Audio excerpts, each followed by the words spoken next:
And that site is right here at Hayward Lumber, where that minor league team was hoping to build its new stadium. Today we learned talks have broken down.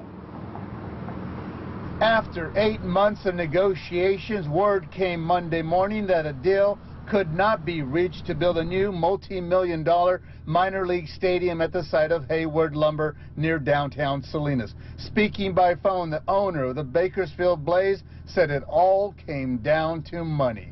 Everybody was very reasonable, and I think we all leave feeling like we all treated each other with respect, and that it was just one of those things that we couldn't quite bridge the gaps that were there between the two of us financially.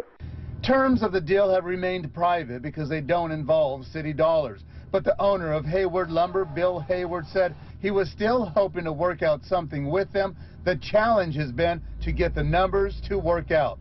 Mayor Joe Gunter is hoping a deal can be struck. We're hoping that they will work a deal out. Their goal is to have the baseball team here. That's what they want to have. We're hoping we can get in that direction. The owner of the Bakersfield Blaze stirred excitement back in September when he announced he wanted to relocate his minor league team to Salinas. But Salinas may now have to compete for it. The question is are there possibly other places in Salinas or the Monterey Bay area that we might be able to find? And, you know, we've been casting our net out there and talking to a few people and looking at some sites.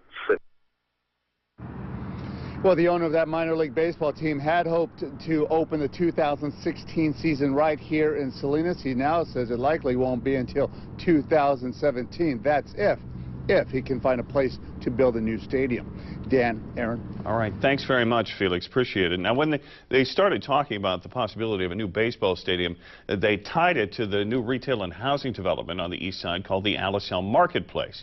The mayor says that project will continue to move forward despite the baseball setback.